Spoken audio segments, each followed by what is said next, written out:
আসসালামু আলাইকুম। শুরুতে একটা কথা বলে নিই, তা হচ্ছে আমি তো কোনো ফুটবল বিশ্লেষক না, কিন্তু রোনাল্ডোর অনেক বড় ফ্যান। যে কারণে ৩৯ বছর বয়সে তার এরকম বাইসাইকেল কিক দেখার পর কিছু না বলে আসলে থাকতে পারছি না।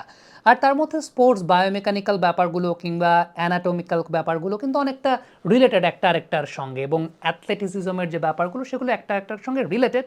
সো এই বিশ্লেষণটা একটু করতে চাই যে রোনাল্ডো এই ৩৯ বছর বয়সে যখন একজন ফুটবলার এরকম বাইসাইকেল কিক করেন, ব্যাপারটা আসলে কতটা কঠিন এই বয়সের একজন প্লেয়ারের জন্য, কিন্তু ফিজিক্যালি কতটা ফিট হলে আসলে সেটাকে এক্সিকিউট করা যায় সে ব্যাপারটা নিয়ে একটু আলোচনা করতে চাই। প্রথমত যে বিষয়টা আসলে লক্ষ্য রাখতে হয় তা হচ্ছে গ্র্যাভিটি একটা অনেক বড় ব্যাপার। আপনি যখন বাইসাইকেল কিক করছেন মানে গ্র্যাভিটির এগেইনস্টে আপনি কাজ করছেন, এবং আপনার থাই কিংবা লেগ অনেক বেশি মাত্রা স্ট্রং থাকতে হয়।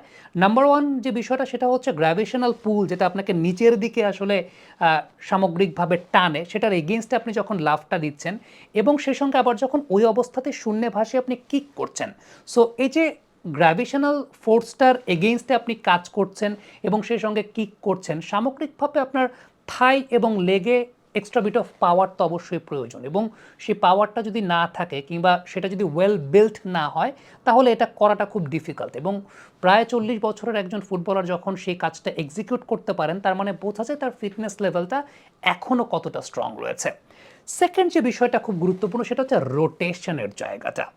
খেয়াল করে দেখবেন, একটা বাইসাইকেল কিক যখন একজন প্লেয়ার করেন তখন রোটেশনটা কিন্তু খুব ইম্পর্ট্যান্ট, এবং নর্মালি যেটা বলে বা স্পোর্টস সায়েন্সে আপনি থিওরিটিক্যালি যে বিষয়টা পড়বেন যে এই ধরনের বাইসাইকেল কিক যখন একজন ফুটবলার করছেন তখন একটা কিক নিতে 300 রিভলিউশনস পার মিনিট সেই স্পিডে আসলে তাকে কিক নিতে হয়। এবং 300 রিভলিউশনস পার মিনিট বলতে যেটা বোঝায়, আপনি যদি এক্সাম্পলটা আমরা দেওয়ার চেষ্টা করি, একটা হেলিকপ্টারের পাখা যে গতিতে ঘুরছে অনেকটা তার কাছাকাছি গতিতেই আপনার ওই রোটেশনটা প্রয়োজন হয়। সো ৩৯-৪০ বছর বয়সে একজন ফুটবলার যখন 300 রিভলিউশনস পার মিনিট ওই ফোর্সে যখন কিকটা করছেন, বোঝা যায় যে তার ফিটনেস লেভেলের জায়গাটা বা তার স্ট্রেংথের জায়গাটা আসলে কতখানি স্ট্রং, যে কারণে তিনি সেই কাজটা করতে পারেন।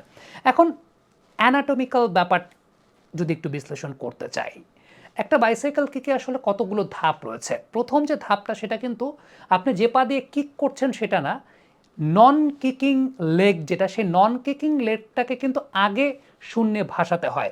রোনাল্ডোর ক্ষেত্রেও আপনি খেয়াল করে দেখেন যে নন কিকিং লেগটা দিয়েই কিন্তু ফোর্সটা জেনারেট করতে হয় এবং সেটা দিয়েই প্রাইমারি ফোর্সটা তাকে জেনারেট করতে হয়, এবং সেটাই রোনাল্ডো করেছেন। ওপর দিকে তার নন কিকিং লেগটাকেই ওপর দিকে নিয়েছেন।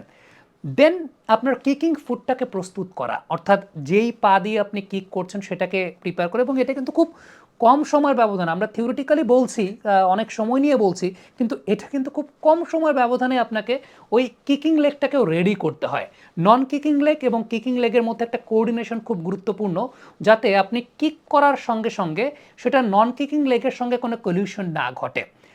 যে বিষয়টা খুব ইম্পর্ট্যান্ট সেটা হচ্ছে bending of your shoulder and head, মাথা এবং শোল্ডারের বেন্ডিংটা। So this is very important যে আপনি ওই বেন্ডিংটা ওই শূন্যে ভাসানোর মধ্যে বেন্ডিংটা খুব ভালো মতো করতে পারছেন। এবং আবারও বলবো যে ৩৯-৪০ বছরের একজন প্লেয়ারের এই বেন্ডিং করাটা এবং খুব smoothly within a fraction of a second খুব কম সময়ের মধ্যে সেই কাজ করাটা, এটাও কিন্তু বেশ ডিফিকাল্ট একটা ব্যাপার।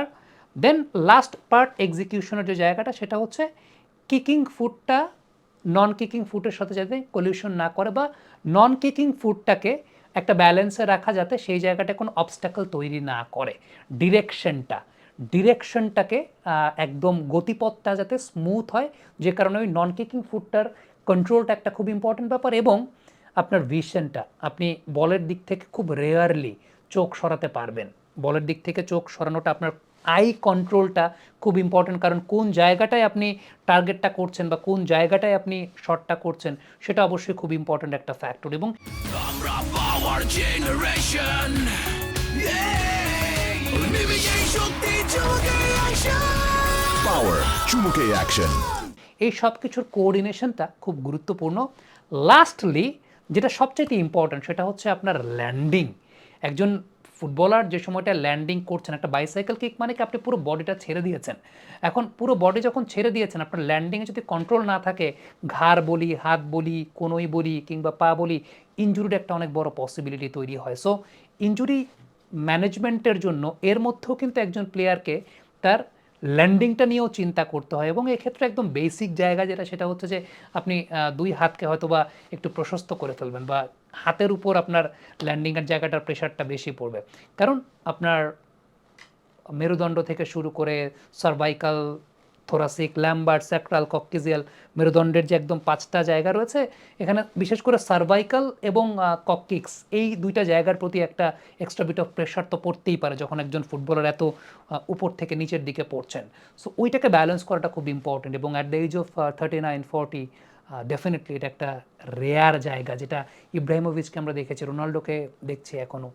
সো আমার কাছে মনে হয় যে ইটস সামথিং স্পেশাল, এবং ফিজিক্যাল ফিটনেসেরই অনেকগুলো জায়গাকে কিন্তু আসলে এই পুরো বিষয়টা টাচ করে। কমেন্ট বক্সে আপনাদের মন্তব্য, মতামত জানতে চাই। Though I am not a football analyst, তারপরেও চেষ্টা করলাম আর কি কথা বলার, কারণ ওই যেটা বলছিলাম যে স্পোর্টস বায়োমেকানিক্যাল ব্যাপারগুলো তো সব কিছু একটার সঙ্গে আরেকটা রিলেটেড। আপনি যখন স্পোর্টস সায়েন্স নিয়ে পড়াশোনা করছেন তখন ইন টোটাল আপনাকে সব কিছু নিয়েই আসলে পড়াশোনা করতে হয়। সো কিছু জিনিসের মিল পেয়েছি, বা কিছু জিনিস মনে হয়েছে যে ওকে এই জায়গাগুলো একটু তুলে ধরা দরকার, এই বয়সের বিষয়টা আসলে কতটুকু ডিফিকাল্ট, সেটাই তুলে ধরার চেষ্টা করলাম। থ্যাংক ইউ ভেরি মাচ আমাদের সঙ্গে এতক্ষণ যুক্ত থাকার জন্য।